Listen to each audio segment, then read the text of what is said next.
بسم اللہ الرحمن الرحیم۔ صرف 5 منٹ کا مدرسہ قرآن و حدیث کی روشنی میں۔ 3 سفر المظفر۔ نمبر 1، اسلامی تاریخ۔ حضرت ایوب علیہ السلام۔ حضرت ایوب علیہ السلام حضرت اسحاق علیہ السلام کی اولاد میں سے ہیں۔ ان کا شمار عرب کے پیغمبروں میں ہوتا ہے۔ وہ اللہ تعالیٰ کے نیک اور بڑے صابر و شاکر بندے تھے۔ انہوں نے صبر و شکر کی ایسی مثال پیش کی کہ خود اللہ تعالیٰ نے ان کے صبر و تقوی کی شہادت دی۔ وہ ایک کامیاب تاجر اور معاملات میں حد درجہ امانت دار ہونے کے ساتھ ساتھ تقوی و پرہیزگاری میں بھی بے مثال تھے۔ وہ غریبوں کو کھانا کھلاتے، بیواؤں، مسکینوں اور تنگ دستوں کی خوب مدد کیا کرتے تھے۔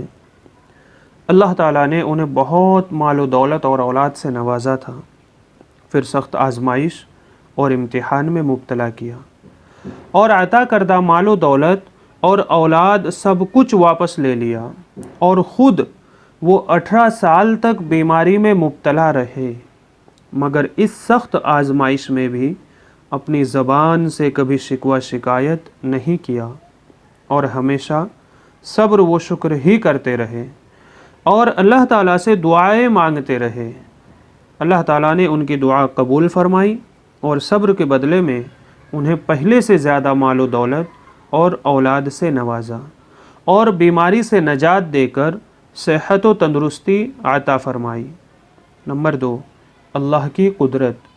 آنکھ کی بناوٹ۔ اللہ تعالیٰ نے انسان کی آنکھیں بنائی، جن کی پتلیوں میں لاکھوں بلب روشنی کے لیے لگا دیے۔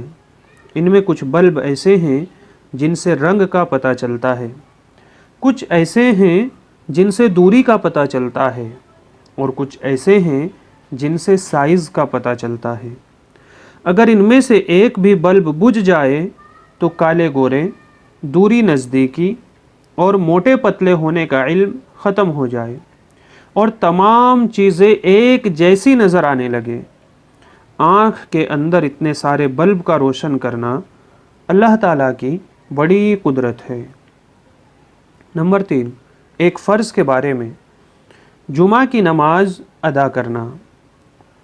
رسول اللہ صلی اللہ علیہ وسلم نے فرمایا، جمعہ کی نماز جماعت کے ساتھ ادا کرنا ہر مسلمان پر لازم ہے، مگر 4 لوگوں پر لازم نہیں۔ نمبر 1، وہ غلام جو کسی کی ملکیت میں ہو۔ نمبر 2، عورت۔ نمبر 3، نابالغ بچہ۔ نمبر 4، بیمار۔ فائدہ: جہاں جمعے کے شرائط پائے جاتے ہوں وہاں جمعہ کی نماز ادا کرنا ہر صحیح و تندرست اور بالغ مسلمان مرد پر فرض ہے۔ نمبر 4، ایک سنت کے بارے میں۔ دروازے پر سلام کرنا۔ رسول اللہ صلی اللہ علیہ وسلم جب کسی کے گھر کے دروازے پر آتے تو بالکل سامنے کھڑے نہ ہوتے، بلکہ دائیں طرف یا بائیں طرف تشریف فرما ہوتے اور السلام علیکم السلام علیکم فرماتے۔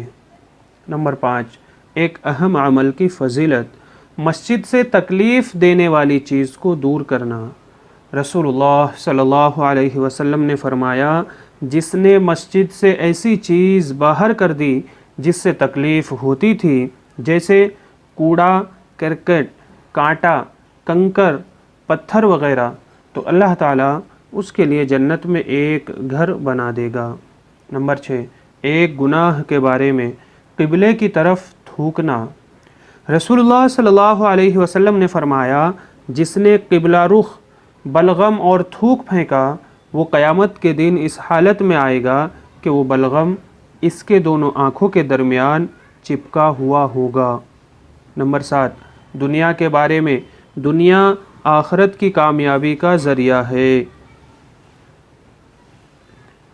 رسول اللہ صلی اللہ علیہ وسلم نے فرمایا، دنیا ایسے آدمی کے لیے بہت ہی اچھا گھر ہے جو اس کو آخرت کی کامیابی کا ذریعہ بنائے اور اللہ تعالیٰ کو اس کے ذریعے راضی کر لے، اور دنیا ایسے آدمی کے لیے بہت ہی برا گھر ہے جو اس کو آخرت کے کاموں سے روک دے اور اللہ تعالیٰ کو راضی کرنے میں رکاوٹ بنے۔ نمبر 8، آخرت کے بارے میں انصاف کا ترازو۔ قرآن میں اللہ تعالیٰ فرماتا ہے قیامت کے دن ہم انصاف کا ترازو قائم کریں گے اور کسی پر ظلم نہ ہوگا۔ اگر رائی کے دانے کے برابر بھی کوئی عمل ہوگا تو ہم اس کو حاضر کر دیں گے اور ہم حساب لینے والے کافی ہیں۔ نمبر 9، طب نبی سے علاج، راکھ سے زخم کا علاج۔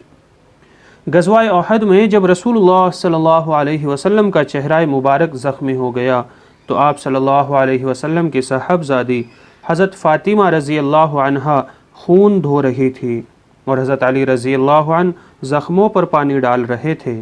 حضرت فاطمہ رضی اللہ عنہا نے جب دیکھا کہ خون بند ہونے کے بجائے بڑھتا ہی جا رہا ہے تو انہوں نے کھجور کے پتوں کی چٹائی کا ایک ٹکڑا لے کر جلایا اور جب وہ راکھ ہو گئی تو اس کو زخموں پر لگا دیا جس سے خون بند ہو گیا۔